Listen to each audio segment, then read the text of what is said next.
একটাই মেয়ে, তার কোনো ছেলে সন্তান নাই। তাই জন্য তার খুব একটা আশা ছিল যে তার মেয়ে যদি একটা ছেলে সন্তান হয় তাহলে ধুমধাম করে অনুষ্ঠান করবি। সাল হওয়ার সময় আমার মামা শুরু করছিল যে আমার একটা নাতি হলে পারে ঘোড়ার গাড়ি অথবা ইংরেজি বাস দিয়ে আমরা মিষ্টি বিতরণ করব, এই জন্য আমরা অনুষ্ঠান করছি।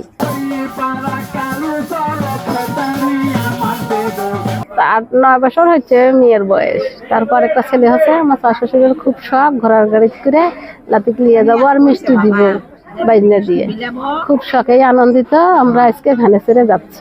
আনন্দ করছি, রাস্তা দিয়ে মিষ্টি বিতরণ করছি, সবাই দোয়া করবে এবং মানুষজন দেখিচ্ছে, লাতিকলি ঘুরছি গ্রামের উপর দিয়ে, লোকজন দেখিচ্ছে, এই আমাদের একটা খুব আনন্দ লাগিচ্ছে।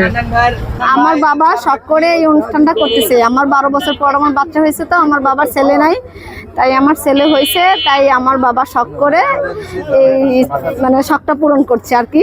আমার বাবার খুব ইচ্ছে আপনারা সবাই মিলে আমার বাচ্চার জন্য দোয়া করবেন, আমার জন্য দোয়া করবেন। আমার মেয়ের 12 বছর পর আমার ছেলে হয়েছে, আমার মেয়ের জন্য, আমার ছেলের জন্য, সবার জন্য দোয়া করবেন।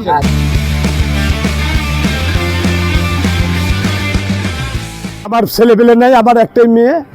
আমি মেয়ে বিয়ে দেওয়ার পর একটা মেয়ে সাল হয়, তারপর আমার বেটা সন্তান নেই, আমার খুব একটা আবেগ।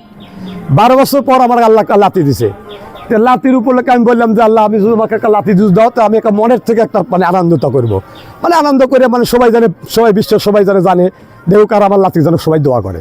একজন ব্যক্তি তার নিজের পুত্র সন্তান নাই, তার একটি মাত্র কন্যা, তার একটা কন্যা সন্তান হওয়ার পর সুদীর্ঘ 12 বছর পর মহান আল্লাহ পাক একটা পুত্র সন্তান দিয়েছে। সেই পুত্র সন্তানকে কেন্দ্র করে সে এই এলাকার এই সিংড়া থেকে শুরু করে ভাগনাগরকান্দি পর্যন্ত ঘোড়ার গাড়িতে মিষ্টি এবং তার নাতিকে নিয়ে পথচারীদের মিষ্টি খাওয়াচ্ছে। মানে যত পথচারী পাবে এলাকার প্রত্যেকটা মানুষকে সে মুখ মিষ্টি করাবে, এবং তার সাথে ব্যতিক্রম ধর্মী একটা আয়োজন করেছে, মানে যাকে আমরা ব্যান্ড পার্টি বলি, বাদ্যযন্ত্র ব্যবস্থা করছে, সেখানে নাচ গান করছে আর মানুষকে মুখ মিষ্টি করাচ্ছে এবং মানুষের কাছে দোয়া চাচ্ছে।